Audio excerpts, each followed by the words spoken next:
Hi, thanks for tuning in to yet another edition of Pittsburgh Sportsline. I'm Mike Migliori. I'm with our other weekly host, Al Levine, Smoking Jim Frazier, and we have a special guest host tonight, Chip Haynor. Every week we start out with a special segment. Al, what's on your mind? What's on my mind is the subject of Pitt football again. They played a fantastic game. They sort of changed up their offense there with that high octane. And believe it or not, Tino Sunseri had a great football game. I thought it was a great game for him. He had great stats. They won the game. And then I hear Coach Graham talking about that was an average or good performance. Now, I know he's trying to pump these kids up, but I don't know if Tino will ever have a game like that again. So that's a super game. And then they lost Ray Graham on a second running play. So, I mean, they overcame a lot of adversity. And it just bothers me that a coach has to admit, or he should admit, that he's changing up some of his routines and plans with the players he has. And they did something great. They had a great game. And that's what's on my mind, Mike. Smoking Jim? Hey, thanks, Mike. I just would like to give a quick you deserve credit. I'd like to give credit to the Bethel Park Quad A football team for making the Quad A playoffs. Got one question, though. How was Central Catholic rated number one in the WPIL? Central Catholic is rated number one in the state. Central Catholic is rated in the top 25 in USA Today, but they're only second seed in WPIL Quad A. It's crazy. And finally, I'd like to give a shout out to the most underrated superstar in NFL history, and that's Big Ben Roethlisberger. This guy is incredible. He's a guy that gets sacked 50 times a year with an offensive line that is so poor. If it wasn't for his escapability, he would be sacked over 100 times a year. This is a guy that still doesn't get any credit for the most perfectly thrown football pass in Super Bowl history. Everybody gives credit to Santonio Holmes for a catch that he had to stretch for because he was 5'10". If he was 6 foot, he wouldn't even have to reach for it. Big Ben had to throw the football over 3 players and still get it in bounds for Santonio Holmes to make a catch, and he doesn't get any credit. Listen, Dan Marino was the greatest rookie quarterback I ever seen. Big Ben is the second greatest rookie quarterback I've ever seen. Makes me bring up my top 5 quarterbacks all-time NFL history. Greatest quarterback of all time, Brett Favre. Second greatest quarterback of all time, John Elway.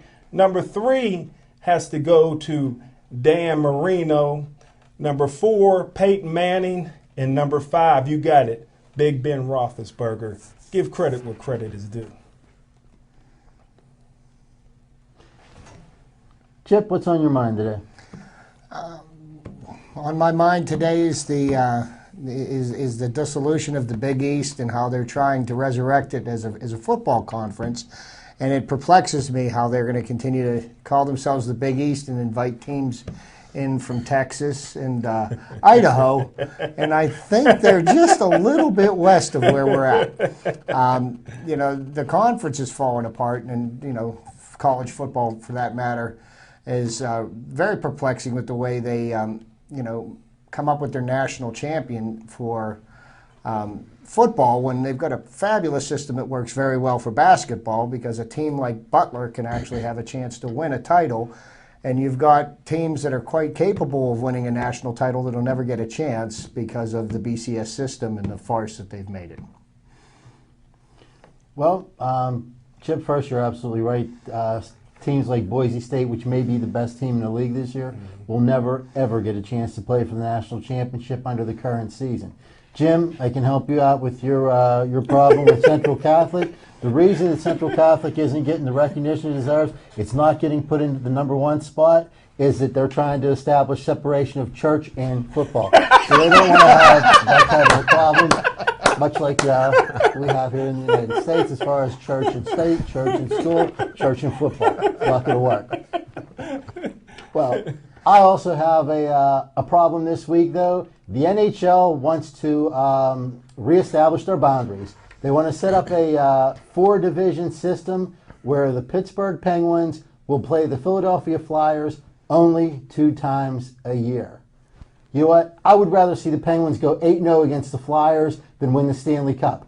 I hate the Flyers. I hate anything that comes from Philadelphia. I hate anything that's orange. I hate jack-o'-lanterns. I hate anything that might be a flyer. All right? If you're a frequent flyer, you're on the list. Okay? Why would the NHL do that? It's ridiculous. Why do they want to take Pittsburgh Penguins and put them in a division with Montreal, Buffalo, Boston, Ottawa, and Toronto? They're in a great division. They've been rivals with Philadelphia. They've been rivals with the New York Rangers for years and years and years, and now they're going to try to separate them because the Winnipeg Jets moved into town.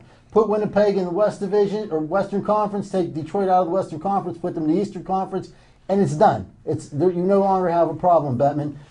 Let me tell you what, if you're a Penguins fan, if you're an NHL fan, dial this number, 212-789-2000. That's the NFL or NHL headquarters. Call them up, tell them if they they take the Penguins out of the division with the Flyers and they only play twice a year, you'll never, ever watch another hockey game again. I'll call him tomorrow. I'll tell him that myself. It's not true. I'll continue to watch the Penguins, but he doesn't know that. Call him, let him know. Tell him he's a moron. Tell him to fire himself, hire somebody else, maybe somebody in this room, and let's get on with the NHL the way it's supposed to be. Okay? Yeah, okay, Boston's a good rivalry, I guess. I hate Boston. If you gave me a nuke and told me I could drop it on Iran or Boston, it would take me 5 days to decide. But Philadelphia is our local rival. It's our natural rival, and they're the evilest things that ever hit the world. There's nothing in the world, I don't care, Osama bin Laden, Charles Manson, nothing's worse than Bobby Clark. We need to beat them every year, 8 times a year. Done. Mike, that's quite a performance, Mike. I appreciate it. But I did have a question for you. What about we're only going to play Washington 2 games? That's built up a sort of nice rivalry, too. That rivalry is a media rivalry, Al, because everybody thinks they want to compare Ovechkin to Crosby. First off, there's no comparison. Crosby's much better than Ovechkin. Malcolm's much better than Ovechkin. So that's a media build-up there. The rivalry between Philadelphia and the Penguins, it doesn't matter who's playing. When the Penguins were winning 3 games a year, they still hated the Flyers, and the Flyers still hated them. Doesn't matter. When Ovechkin's gone, there'll be no rivalry between Washington and the Penguins, because all the Washington Capitals ever were, as far as the Penguins, were a doormat in the first round of the playoffs. You beat them every year in the playoffs, and nothing's changed.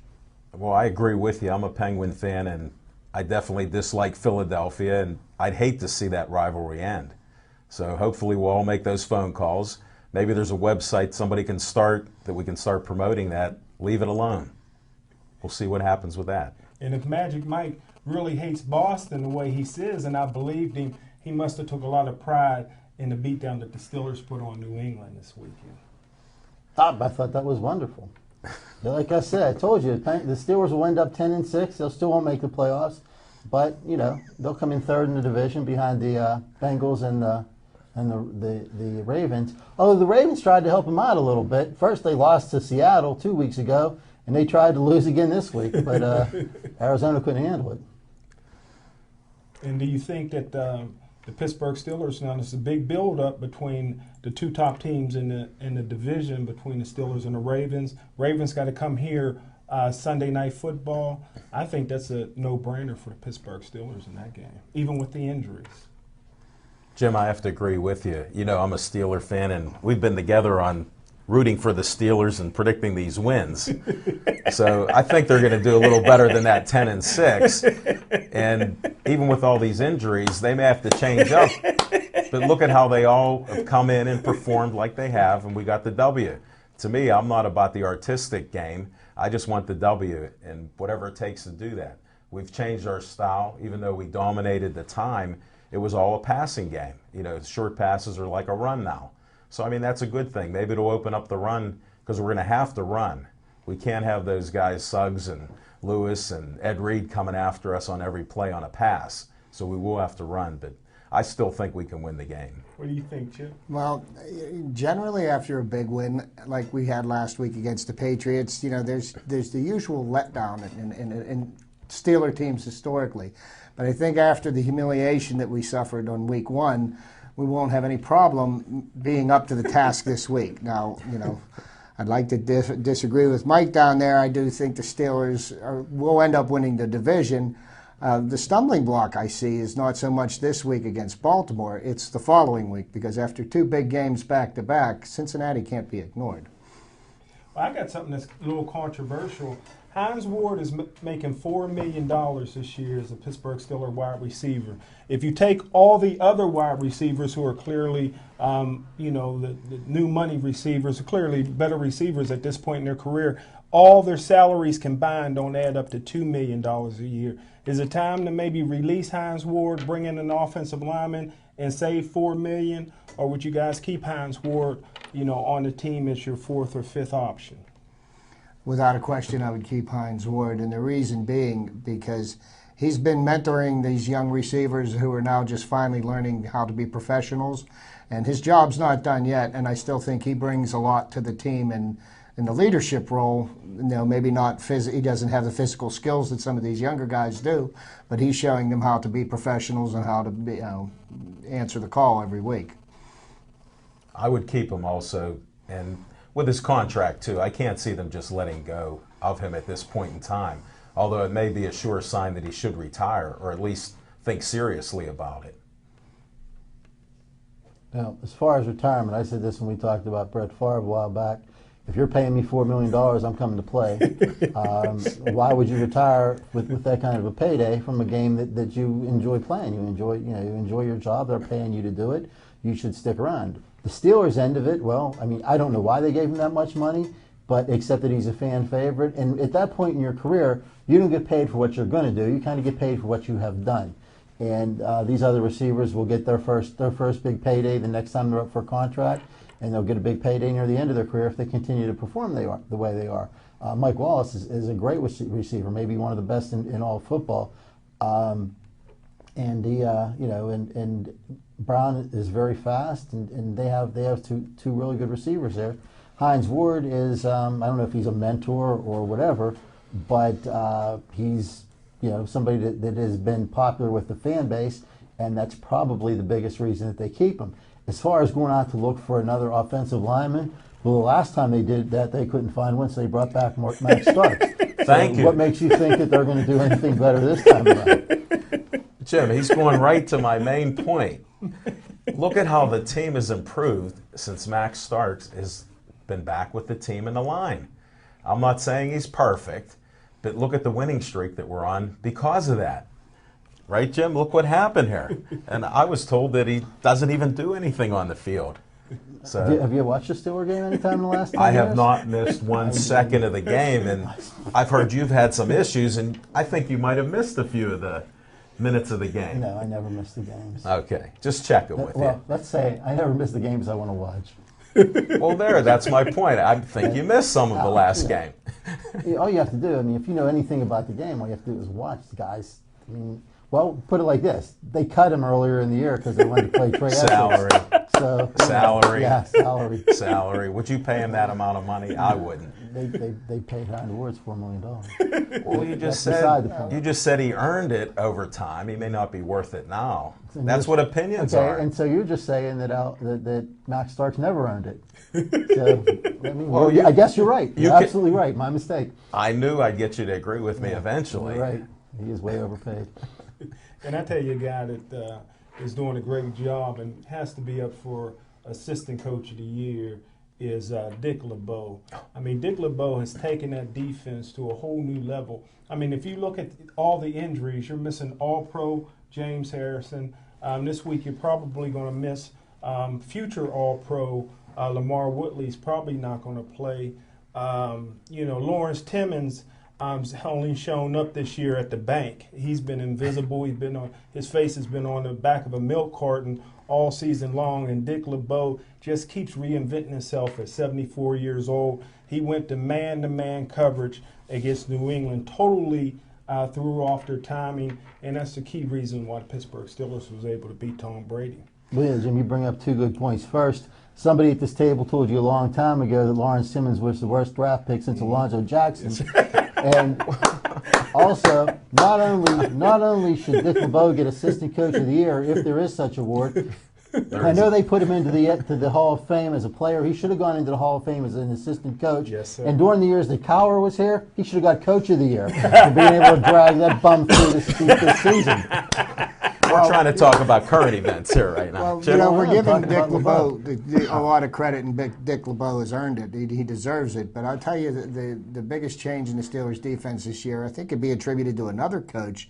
Carnell Lake was brought on as the secondary coach, and the way that secondary has been playing this year is pretty amazing, considering they haven't had the big rush, and they're out there playing as well as any secondary in football right now. And I agree with Chip, because Carnell Lake not only was a great player, had great work ethic, but it's clearly an upgrade over Ray Horton, who not only was a bum here, but he's the worst defensive coordinator in the NFL at the Arizona Cardinals. So I couldn't agree with you more. There you go. Good job. All right, guys, another event here in Pittsburgh this week. Pittsburgh Pirates released 4 players.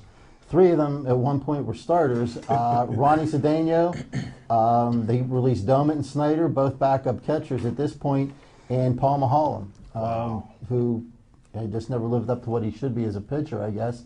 But those are 4 players that they released that they're freeing up, not a lot of money because they don't pay anybody a lot of money, but compared to their salary, their payroll, they're freeing up a lot of money, and they really haven't lost anything. Domet has a pretty good bat, but I mean, he's not a starter anywhere else in the league, and none of the other 3 will probably even play anywhere else in the league. Well, the one thing about all the people that they let their options expire is, I think out of the 4 of them, the one of them they should have kept was Maholm. And if you look at his 1-loss record, I mean, you look at it, it was abysmal. But if you look at his ERA and the quality starts that he had last year, he was probably one of the better pitchers on the staff, and he was just plagued by no production from the offense. So many games he gave up 2 or 3 runs and lost the game. And if you've got a starting pitcher that can do that on a consistent basis, you're going to win more often than not. And having a quality left-hander in your lineup is a very valuable commodity.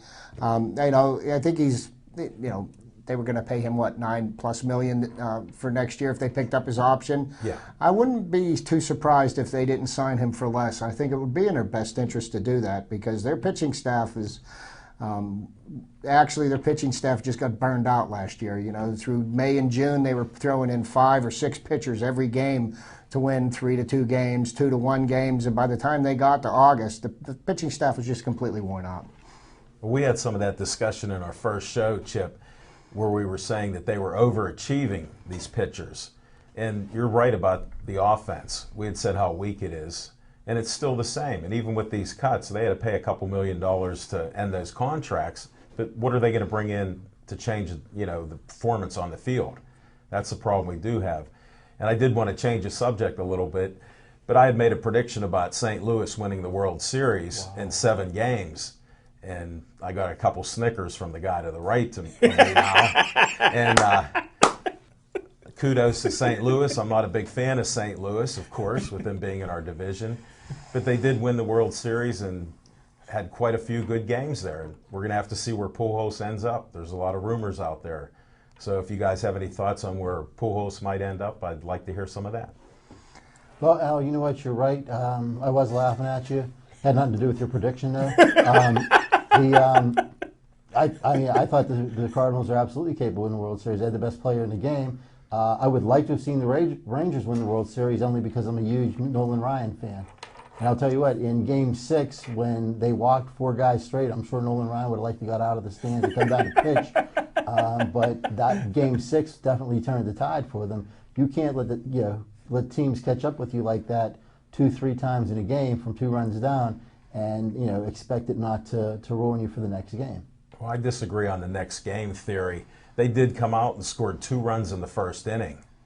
And then I think sometimes you run into a team that just beats you. And that's what happened. They ended up beating them because they did come out, change the whole style of play and got 2 runs right off the bat, so they could have won that World Series. Well, actually, they could have done even better, but they ran themselves out of an extra run in the first inning by getting the first runner picked off. And I think their mistakes finally, they gave St. Louis enough of a chance to open up that door for them, and they didn't slam it shut on them. If they would have gone up 3-4-0 in the first inning, could have been a different game completely. I'll tell you, since you mentioned picking a guy off, regardless who won the series, I think Mike Napoli should have definitely been the MVP of the World Series. That guy not only hit great during the series, but he made plays in the field. As a catcher, he threw the guy out at third base during Game 6 when the bases were loaded. Nobody even tries to make that throw. He picked that guy off when he had a small lead, and that saved a run because the the Rangers again walked another Cardinal after that. But to even attempt that throw, the guy has a good baseball head on his shoulders. He hit like almost like Clemente in the series, and he saved a lot of runs. He just played a great series. I think he should have been the MVP. Well, plus you missed one thing. He was injured. He had a sprained ankle and still stayed in the game to do these things and make these throws. So that was even more fantastic. He was hurt and played through the injury, like you want your players to do. And like you had mentioned earlier on a couple of these other shows about a winning environment, and I think that's what they were in. Look at the last month and a half of their season. They were all about winning, and it proved out that they won because of that. And I have 2 questions for you guys. Number one, I was surprised Pujols turned down 9 years, $200 million. Do you think he'll do better, get a better contract than that? And also, St. Louis is a similar market to Pittsburgh. Do you think that's the blueprint for the Pittsburgh Pirates to win championships? St. Louis Cardinals did. St. Louis is traditionally, year in and year out, they've brought in 3 to 4 million people through the turnstiles. That is a big baseball town. Even though it's St. Louis is no bigger than Pittsburgh is, but I mean, as far as the revenue that's brought in for that team, it's going to surpass anything that Pittsburgh could ever bring in. They've got the ability to spend more money than we do. I mean, they brought in Berkman, and they're going to pay Pujols. And to speak to your point about where's Albert Pujols going to go, if you look about realistically the teams that can afford him, the Yankees, they're set at first base. The Red Sox, they're set at first base. The only other option, I would think, any other team willing to probably throw money at him might be the Cubs. And I just don't see him going. What about Texas, though? Are they? There's rumors there that Texas, maybe Anaheim. And I just don't know. I mean, somebody that's been where he is for as long as he is, personally myself, I mean, what's he going to take? A couple, throwing around $10 million like it's changed. But I mean, when you're paying him $180 or $200 million, he's comfortable there. He's a god. He's won 2 championships. I mean, I just personally think he's going to end up staying with St. Louis. I wouldn't be so sure that the Yankees are satisfied at first base, and I think that they will get into the bidding for it just because, well, for the same reason they do almost every year get into the bidding, is they don't want the Red Sox to have them, and they don't want they don't want to have to play against them. California to have them. The Yankees go out, and they not only get the players they want, they get the players they don't want to play against. Sometimes they sit on the bench for the rest of the year, but that's what they do, and that's not an unsuccessful strategy. I mean that works. Sometimes they make the Red Sox pay more than they should for somebody. Exactly. And Jim, in answer to your question, that's what I think is going to happen in St. Louis. They're going to end up paying him more, and he will stay in St. Louis because he has quite the legacy in St. Louis. Why would you want to leave? So he may get another $20 or $30 million there. And the other question you had, as far as St. Louis being the same size market as Pittsburgh, I don't think it's quite the same. It's probably got a bigger television market because of where it is in the country. Also, it's got richer ownership than what the Pirates have. The difference, though, the big difference between like the Pirates in Milwaukee or the Pirates in Colorado are that Colorado, Milwaukee, when they draft good players. When they draft, I mean, seriously, there's absolutely nothing to indicate that the Pittsburgh Pirates organization has anybody that recognizes baseball talent. And I mean, you can laugh at it, you can think I'm jerking them around or whatever, but I'm being serious. Look back at all the drafts and stuff. The people, they'd pass this guy, and it's all, we don't think we could sign him. Give me a kid, draft them, make them say no. You know what I mean? But stuff like you can't keep skipping over this guy and this guy. The place that the Pirates have drafted in the last 19 or 20 years or whatever it's been, they should be the gods of baseball. They should win the next 20 World Series. You're right. Probably in 3 games. Well, don't you think that's similar to how the Cincinnati Bengals were with all the first-round picks that they had? And then again, the Pirates, like you're saying, they're always picking a guy who they can sign. And that creates another losing type of atmosphere because these guys never make it. Well, I agree with you. You're right. They can sign me if they want. Draft Whoa, I'm cheap. I wouldn't take you on my. You're not going on my team. I can be bought, and I'm cheap. Let me tell you what. They give a lot of money. Do not give him a contract to play baseball. Well, first off, I'm a very good closer. When I worked at McDonald's, about 10 o'clock every night, the chairs were on the tables, the doors were locked, place was closed. I might be the best closer in the city. Yeah, but how's your high, hard heat? That's what I want to know. Can you throw that high, hard heat? This is a family show. All right, so let's watch that. It's just a question. Okay. Well, anyway, like I was saying, the small market teams, some of them get it done because when they have the opportunity to get a player, they take them. I mean, if you look back, and you brought up the Cincinnati Bengals, again, another team that absolutely has no idea what they're doing on draft day for a long time. It's kind of changed a little bit. Cleveland Browns were the same way. You can go back to the Cleveland Browns, and you can find Alonzo Jackson for like 5 or 6 years in a row. Tim Couch and all the rest of it. You ain't lying. But, I mean, some teams just can't do it. And the other thing with the Pirates is, can you name a team that has had more Tommy John surgeries? Can you name a Pirate pitcher that hasn't had an elbow surgery? So, I mean, I don't know what they do to them, but they ruin their pitchers. They routinely ruin their pitchers. Well, when we get the call-in phone system, we'll have to have some of these questions answered by the people watching the show, Mike. So I think these are great ideas that we'll have to hold for the future. Do we have some trivia questions or some question of the night that somebody can help us out? Well, I tell you what, I got a question for everybody. Am I the only person in southwestern Pennsylvania who thinks that, and I'm sorry that he got injured, Ray Graham, but I really believe that Ray Graham still should petition to go to the NFL, because if not, he's going to sit the bench behind Russell Shell. I think Russell Shell's the real deal. I think he's better than Ray Graham right now, and I think when he comes to training camp, he'll prove that. Well, I think he should have a chance, but with his injury, isn't that going to hurt what he's going to get paid for this year coming up, if he goes to the draft? Well, here's a quick story. As you know, I'm an NFL scout. And some years ago, and one of the things only thing that I hate doing as an advisor when I get these agents and attorneys to approach me is I hate when it's a no-win situation. Quite a number of years ago, Pitt had a wide receiver named Lateef Grimm. And I was asked by a high-powered agent that was going to represent him in the future if he should turn pro after his junior year. He was projected to go early to mid-second round, or if he should come back. Now, he had just won the Blitnikoff Award, or if he should come back to the University of Pittsburgh, have a great senior season, and go in the first round. And I told that agent then, I said, Lateef Grimm should go to the NFL as a second-round draft pick, because if he came back to Pitt, no NFL team will draft him because they don't draft players who's not the best receiver on his team. I said Antonio Bryant would be a superstar at Pitt, and that's what happened. Lateef Grimm came back, was second fiddle to Antonio Bryant, never got drafted in the NFL, walked on to the Washington Redskins, and walked out 3 weeks later after they cut him. So I'm telling you right now, Ray Graham, take my advice.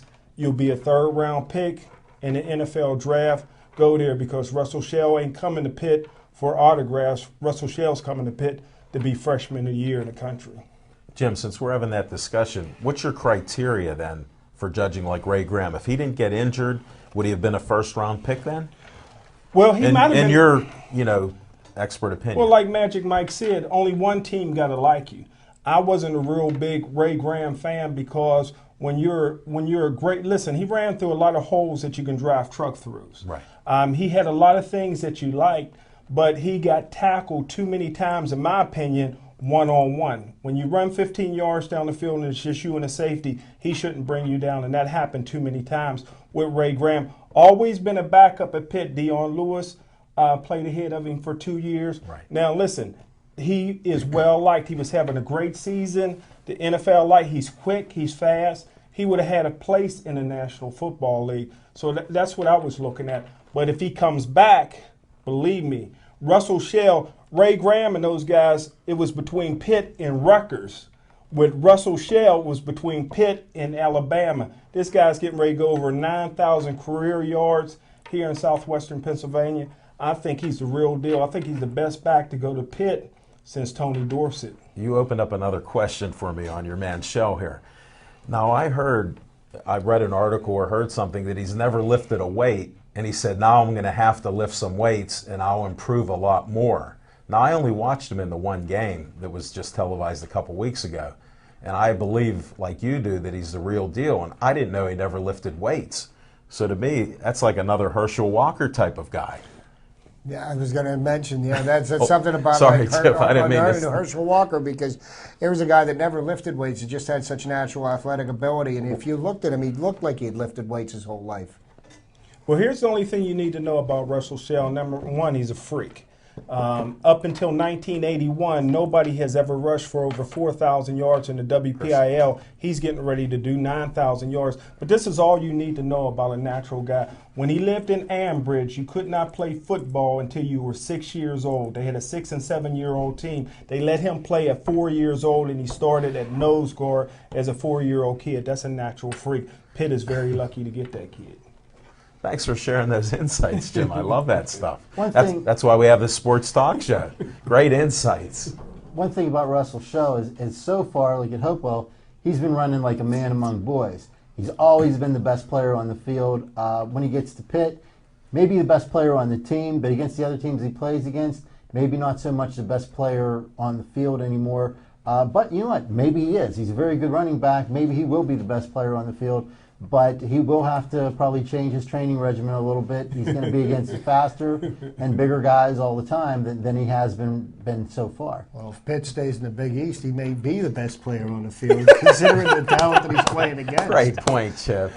And we got to give credit where credit is due. Pitt is really turning into tailback U. You know, you had Kevin Barlow come through there. You had Stevens Howling come through there. You know, Shady McCoy, Dion Lewis, now Ray Graham, and now the real deal, Russell Shell. I tell you what, if the NFL is looking for tailbacks, you can't go to a better place than University of Pittsburgh and their track record over the last 10 years. Just cut that high-octane offense out a little bit, okay? Hey, let's go run and gun. Run yards. and gun, though. He changed it. Remember, he said, I'm going to run and gun, and now it's an average performance that the kid did. 419 yards, 45 yards running. I mean, how much better can Tino do? I mean, you're the scout, Coach. Let me know. Well, I tell you what, there isn't a series that's worth looking at. If anybody want to watch LSU and Alabama this week. Alabama got a true freshman, Sal Sinceri's brother, that's a killer down there at Alabama at safety. Put you in the mind of Troy Polamalu. Kills on special teams, kill as a nickel back on safeties. I tell you what, watch Alabama, LSU. You'll see a Ciceri that knocks people's head off. Who's going to win that game? You know what? It's hard for me to say that anybody could beat Alabama at this point. You know, and for all the hype that's going on with this game as being the game of the year, I have a feeling that these two defenses are just going to sit there and knock each other out. You know, Alabama's defense is playing lights out. It may be the best defense in college football ever. But LSU's taking no back seat to them, and, you know, and I'm wondering, and I don't know how the divisions come out in the SEC, will they end up playing one another for the SEC championship down the road? And if Alabama wins this one and LSU wins the next one, you know, do those two end up playing a third time for the national title, because really nobody else is going to have a chance? That's a real good point. Those are great points. And I'm still mad at LSU. There's no two-loss team should ever have an opportunity in the BCS era to win a championship. LSU did it with 2 losses, and I think that's crazy. And I think teams are still, like Magic Mike said, maybe the best team in college football is Boise State, and for some reason they never get a right draw. to play any of these big powerhouses in the BCS game. Well, how many more years are we going to have this BCS? Why don't they just disband it? Look at how the conferences are all breaking up for the money. Why have the BCS do what they're doing? Because the BCS is a cash cow for the NCAA, is what it boils down to. But to mention again, Boise State, they've got a kid playing quarterback there who they say he's very nondescript. He's 6 foot tall, and he's getting set to break the record, or will break the record for most wins by a college quarterback in his career. Record, I thought he just beat that record. Was it this weekend? I don't know if he tied it this weekend. I think he beat that. And this is probably a kid that won't get a chance to play in the NFL because he's not your prototype. Too short. NFL quarterback, 6'5", 240, and he's probably one of those guys that would succeed on any level if you just let him. That's a good point. It's a shame he won't get a chance, and definitely a shame he won't get a chance to play for the national championship. Because again, I do think that Boise State's the best team in the country. I think LSU's the other best team in the country. I think those are the two teams I'd like to see play. Alabama may knock LSU off, though. Then you still have Stanford undefeated. Stanford, they're going to have a rough time getting past Oregon, but that's probably the only game they have to worry about. It's possible that we could have 5 undefeated teams. Wow. And only two of them play for the national championship. But I don't think so. I think the two undefeated teams that will be remaining will be LSU and Boise State. I think Oklahoma will knock off Oklahoma State, and again, I think that Oregon will probably knock out Stanford, and those are the two teams. The two teams that I think should play for the national championship. But even if they are the 2 undefeated teams, it won't happen. I agree. With what Mike's saying, then it looks like I'm going to agree with him. I think LSU is going to beat Alabama, and it sounds like Mike already led the charge on that. So, what do you think of that, there, expert? Well, if I was a betting man, I think that defense and a strong running game wins championships. That's my theory. Alabama has defense, and they got the best 1-2 punch in their running game in all of college football, and I think their quarterback is adequate enough. I think they had the better option in the quarterback between LSU and Alabama. So, I would go with the Crimson Tide. The only reason I would tip, and I think it's a coin flip on this one, but being that they're playing in Tuscaloosa, that's the the deciding factor, I think, there, because they're just going to be a sea of red. But somehow LSU pulls out these wins. They're the heartbreak kids, cardiac kids at the end of the game. Somehow Les Miles gets that win. Look at that last game where they get that call. It was against them, and they had it on replay, and here the ball was over the end zone, and it was just controversial. But again, he wins it in the last second. So that's where I'm at with LSU. The best decision he ever made was staying at LSU instead of going to Michigan. That was one of the all-time great decisions of his career. Very true. Well, also this week we have the Pittsburgh Penguins headed to the West Coast. They've got games against San Jose out there in Los Angeles, and again, Sidney Crosby is not supposed to play. Jordan Stahl is not going to play, and Tyler Kennedy also hurt, and Kasabinik Mikhailiuk for the defensive end of things is hurt. Penguins, through all their injuries, are still the premier team in the league. They have, to me, the best goaltender in the league. I wouldn't trade Marc-Andre Fleury for any 2 goalies from any other team. I agree with you. I wouldn't trade Jenny Malkin for any 2 players from any other team. I think that they're the 2 best players. I think we have the best defense in the league, and we definitely have the best penalty killers in the league. We've given up out of 41 times shorthanded. They've only given up 3 goals. Well, the system that Bylsma has in place now, the team knows that it can win without either Malkin or Crosby. And, the system that he's got in is they keep themselves in every game. I mean, you don't see them getting blown out 9-10-1. I think they're going to go to the West Coast with half their team hurt, and they're going to come back with 2 wins. Well, doesn't that go to show you that Ray Shero come up with a heck of a plan for getting these defensive players?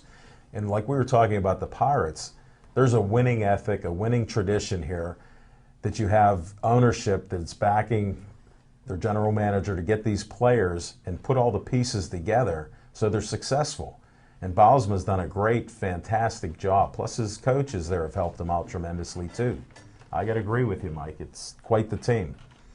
Oh, they're a team that again, I mean, obviously not afraid to spend money, but they put a lot of their money into a few of their players. Malkin and Crosby, last year they were both hurt, and everybody says, yeah, we had two of the best players in the league, or two of the best players in the world maybe, that weren't playing. That's one part of it. The other part of it is you had 1/3 of your payroll not playing also.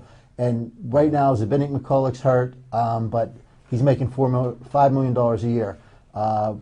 Paul Martin's making $7 million a year. It's two defensemen tying up $12 million worth of your salary cap. I think it's a great move. I think it's a great play. They're two very good defensive players. Together, they're a great shutdown team. But we've got a lot of young defensemen waiting to come up. You saw a kid named Morrow, 18 years old, had a great preseason games, a great training camp. Simon Dupre is ready to come up. He's another guy that people expect some big things from. When these guys start to shuffle in and Michalik and Martin move on, that's going to free up a lot of cap room. Everybody talks about, well, we need some wingers. Take a look at James Neal right now. James Neal is second in the league in goals. He's second in the league in the scoring race. And from scoring only 2 goals, one in the playoffs and one in the regular season last year, this year he's exploded. He's like come alive, and he's helping out a lot. And like I said, we have the best goalie in the league. And when you have that, then that makes up for a lot of mistakes. But the Penguins don't make many mistakes, and their system that Ballsman has, like on the penalty kill, the system calls for them to get the puck out of the defensive zone in 4 seconds. And while everybody, yeah, well, great, no kidding, you want to get rid of the puck as quick as you can, they actually do it. And I mean, they actually go out there and they play to get the puck out of the zone in 4 seconds. It's the way that they're instilled. When you have everybody, and that's everybody, Sidney Crosby goes into the corner and digs for the puck. Malkin goes into the corner and digs for the puck. He forechecks, he backchecks. Other teams, you don't see Ovechkin doing stuff like that. You don't see Datsuk going back and back-checking and forechecking. They're the prima donnas on their team. They go out and they wait for somebody to send them the puck so they can take a shot. You see Evgeny Malkin digging for the puck, fighting for the puck. You see Sidney Crosby doing the same thing when he's healthy. There's nobody on the team that is not replaceable, but there's nobody on the team that doesn't do their part. I can't tell you one Penguin that's having a bad season. Not one. I got a question for you, Mike. With the Sidney Crosby coming back, okay, how much of an adjustment period do you think the team will go through in getting him back into the lineup and, in adjusting to his role in the system that exists now? Because, he's been out for quite some time and they've learned to survive without him, but he is such a unique talent. Like, does he make the boat all kind of tipsy and turvy and make them less effective than they have been? I understand what you're saying, and of course that seems like that would be a natural thing if people want to start to push the game towards centered around Crosby. But that's not the way the Penguins play. That Crosby will come in and he'll be another piece of that puzzle. Be a very good piece of that puzzle, and a great player to have. My biggest question when Crosby comes back is, who are you going to sit down? Wow. Somebody's going to lose that playing time. Who's it going to be? Like I said before, I can't tell you one Penguin that's not having a good season. Well, that's a good thing to have for a team, isn't it? Compared to what we're used to with some of the sports talk that we've had here on Pirates and other things like that. This is fantastic. And it's even like the Steelers. They keep filling in for all these injuries and everything else. So it's exciting for us fans to watch the game and then see that talent come to the top here, like these young players that you're bringing up. And I'm sure they've already sat down and talked to a few of these players that you may have to sit out when Sid comes back, but anything happens, you'll be the first one to come back. So that gives these young kids that incentive. So I think they play hard for that. Also, congratulations to Jordan Stahl. I think he's over 100 career goals. It's incredible. Yes, he is. Yeah, he is. He's having another incredible season, too. There's guys, again, like Stahl, who is scoring a lot of goals this year, but it's the other stuff that he does that makes him so valuable. He's the best penalty killer, possibly the best penalty killing forward in the league. He does everything, defensive, offensive. He could probably win the Selke Award for best defensive forward this year. He's just another top-notch player. And again, that's the way the Penguins built the team. They put all their money down the middle. Crosby, Malkin, Stahl, Fleury, and then they got the two high-paid defensemen. And behind them, they still have Orpik and Letang, who are also world-class defensemen, two of the best defensemen in the league. There's nobody on there that I would say, okay, we can take this guy, we can get rid of this guy, and it doesn't hurt. Of course, Crosby comes back and you sit down Letestu. Well, Letestu's still having a nice season. You have to fit them in. You have to get your best players in there, but it's just a shame that not everybody's going to get that chance, but they're getting their chance now and they're showing up. And we got to send out a congratulations. I know this is a city of Pittsburgh, but most people are Penn State fans. Joe Paterno, 409 wins, the most wins out of any coach in all of football in any category. So congratulations, Joe Pa, 409 wins. And they're having a great season, only lost one game. So great job to Joe Paterno. Yeah, Penn State. Can't agree with you more. They could easily win the Big Ten this year. Without a quarterback. Good point. He still can't decide on who's starting, like you said. Unbelievable. Like we said last week, I know a lot of people call for Paterno to step down because he's too old, but how can you be too old to succeed? Right. If you're winning, you're winning. And I think that should be like the bottom line there. Nobody ever called for Cowher to step down because he was too dumb to coach. So why Paterno just because he's getting old? He's been old for a long time and he's had success. So. Exactly. Can't argue with it. I agree with you. I'm a Penn State fan also. So.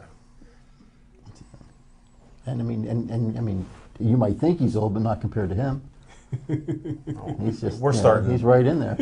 We're starting to talk about theory of relativity and everything else here, That's Mike. right. You're He's right bringing in politics, science. We got everything going on tonight. We don't I wanna just do wish politics. people could call in here. We need the phone hook up We here. don't want to do politics. I was just trying to help Jim with that separation of church and football. Well, I let that go till now. But I didn't know the Constitution come out in the sports. Speaking of that, and one thing we know on Friday nights in southwestern Pennsylvania, western PA, you're talking football. Do we got any predictions for who's going to win the WPIL this year? I like Central Catholic. I like North Allegheny's pretty tough, but I like Central Catholic. I got to defer to you, Jim. Well, I think if you go all the way down to Class A, Clareton is on a tremendous run. They're a team that refuses to go up in category and play some real competition like Aliquippa does every year.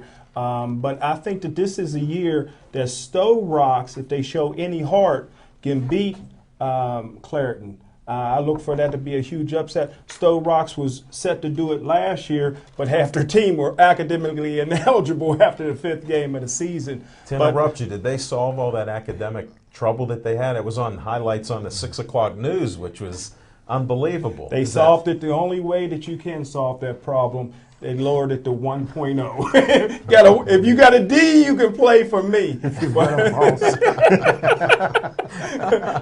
But I disagree with Central Catholic. I think the one reason that Central Catholic did not get the number 1 seed was because of the team that most people fear out there is Gateway High School. Gateway High School is totally loaded. They played Central Catholic. Central beat them 13-0, but actually they scored 13 points in the first quarter, and Gateway shut them out the next 3 quarters and scored 7 points. I think Gateway has Central's number, and they didn't want Gateway to upset Central, and so they put them in the same bracket as North Allegheny, so don't count out the Gators.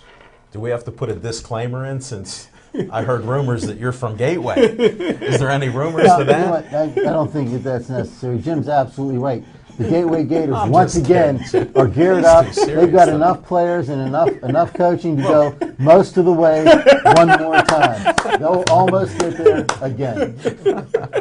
And Bethel Park beat them a few years back, which is one of the biggest upsets in the history of WPIL Quad A football. But if you look back on it, that was a great Bethel Park team. But at the time, nobody thought that Bethel Park would be able to beat Gateway, and they did it pretty easily. No, I mean, you got to look back at that too. Bethel Park was loaded, but Gateway had a really good recruiting year too, and they brought in a lot of players from across the country, and still didn't beat Bethel Park. Penn Hills, Monroeville, certain neighborhoods Bucks like that? County, Buffalo. Just checking. Buffalo, New York, Bucks County.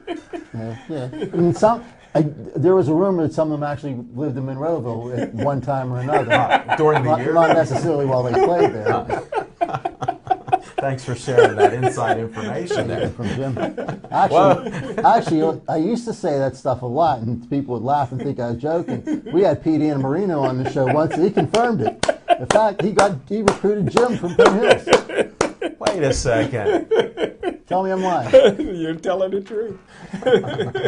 There's no shame to our game. We Pete will Marino recruit. was the greatest high school football coach in the history of high school football. And he come right out. Oh yeah, we used to recruit people too. We got Jim from Penn Hill. That was it. How long did you know Jim before you found that out? Oh, I knew Jim for a long time. We did what, 3 different shows together. Oh, yeah. We did 2 TV shows and a lounge act together. I'm liking Jim more and more because he can obviously keep a secret. I like his style. I'm glad you changed the seating arrangement tonight. This is working out very well for us. Let me ask you something based on what you just said. What secrets do you have to keep? Hey, that's okay. You don't have to tell everybody, but we got a camera. You might as well I already told Jim, might as well go ahead and and he's come not out. even telling me anything about you in your mysterious life in the past here with all these sports talk shows. There's absolutely nothing nobody doesn't know about me. I didn't know this show was Truth and Consequences here, but I like it here. We're stirring it up. We need some people to call in. We got to get the phone line. I know I keep saying that, but somebody help us here. Mike told me he's this huge producer. He'd get the phone line I gave going you all for that us. money to bring down to the studio so you could set up a phone line. What'd you do with it? That might be the Is that your secret. secret? Yeah. That might be the secret, Jim. Look at how your friend is. He drops a dime on anybody. You're not saying a word. I appreciate that. Now you put Chip in here. You got to be a witness here. That's not fair. I to the didn't guy. see anything. Chip, I like you all right. This side of the table's no fine. evil. But Magic Mike makes a good point that Joe Paterno is prime now. That Wisconsin has a couple losses. Michigan State has a couple losses. You know, Penn State's a front runner. If they can get anything out of the offense, Penn State's going to the Rose Bowl this year. And that's incredible. Penn State and Stanford. A heck of a game. It'll be a good game. I think that Paterno cannot coach him. I think he can neutralize Andrew Luck. Let's see. All right. So that's that's pretty much it as far as the Penguins and the Pirates. And well, Paterno we didn't have have to no watch. problem beating Oliver Luck No, with he his sure old man did. when his dad played. So. Sure did. He's playing against he coached against the grandfathers, the fathers, and now the sons. So that's a great job for Joe. And he may still be there for the grandsons. Well, they just said that at the game the other day there were 26 father-son combinations that he's coached at Penn State. 26. Now, I don't know if that's been updated, but they did say at the last game. Just think if he'd have coached Sean Will there Kemp. be any father, son, grandson? I heard in further two- down in- the tree. Chip, in 2 years that may happen, I heard. Maybe It's that coaching close. One of his players' grandchildren. Well, he's one of the last of the living legends. There aren't too many others that are going to do that. Speak to Joe Paterno for as long as he's been coaching college football, and all of the scandals that have rocked college football. You know, and he's never been tarnished. You know, We had a few rough years there with some of these players and some of the things on campus. My daughter was going to school at the time where a few of these guys were getting arrested, and but I he mean, seemed to solve those issues. You know, there. like look at the debacle at Ohio State with Tressel and the players getting paid. You know, you've just never seen anything like that taint that program. And you know, he just keeps on turning out winning teams. I mean, 409 victories just speaks for itself. I agree. I think Terrell Pryor, if he picked Penn State over Ohio State, those things would never have happened to him. Well, and the reason he didn't, because he was going where he was going to make the most money. Yeah, that's right, Jim. I mean, he was a professional athlete in high school. He took a pay cut by going to the Raiders, that's for sure, man. For now. But as we kind of wind up the show, any predictions on your Pittsburgh Steelers? Can this be Stairway to 7 this year behind the great one, number 7, Magnificent 7, Big Ben Roethlisberger? What do you think? You know, there's a long road to hoe before they get to that point. But if this team can play the way it played on Sunday on a consistent basis, now that's the first real good game they've played this year. They've played a lot of games where they had little brief spurts of solid play. You know, this team is good enough to win it all. Now, you know, we'll see what happens with the injury bug as we go through the second half of the season. We've got 8 more games, and there's not going to be a single one of them that's going to be easy, even though we're playing Cleveland twice. And the Steelers got injuries that most people don't know about, like their right tackle, Marcus Gilbert, has a yellow streak down the middle of his back. How do you cure that disease? I don't know. He seems to have every injury known to man to get out of the games. But, you know, that's the one thing that the Steelers got to watch out for. That offensive line is still very poor. But they've gone to a couple Super Bowls with a subpar offensive line, like we've said. I think they can do it again this year. If they get a couple of these guys healthy, the linebackers especially. If you get those linebackers healthy and the defense, they can carry them. And with the new offense that we have going with the passing, with your number 7 there, it's all possible. Well, something that's kind of not second nature to Ben yet, but if he continues to get rid of the ball quickly, that will solve the ills of the offensive line. But I know he loves to hold the ball. This week will be a key if he can do and that. he can make plays that no other quarterback can make with 3 can. guys hanging off of him. But the quicker he gets the ball out, the less of a beating he's going to take. Can you say Heath Miller? Yes. Miller time. Fantastic. Why did they stop going to him? They could have continued that. Look at what he had in the first half there. Look at the first drive, he had 6 catches. Right. And he only ended up with 7. With 1 bad throw to him, I think. That was it. No, he's a horse, and he's so talented. Look at his blocking, what he does. Look at how they showed him blocking people. Then they showed him making a tackle. Did you see where he made that tackle on the line there, going out of bounds? Mm-hmm. He was doing it all. On the interception that Ben threw, yeah. Yes. Mm-hmm. What do you think, Magic Mike? You know what I think. I don't think that they're going to the Super Bowl at all. What did he say? 6-9? Was that the record? 6.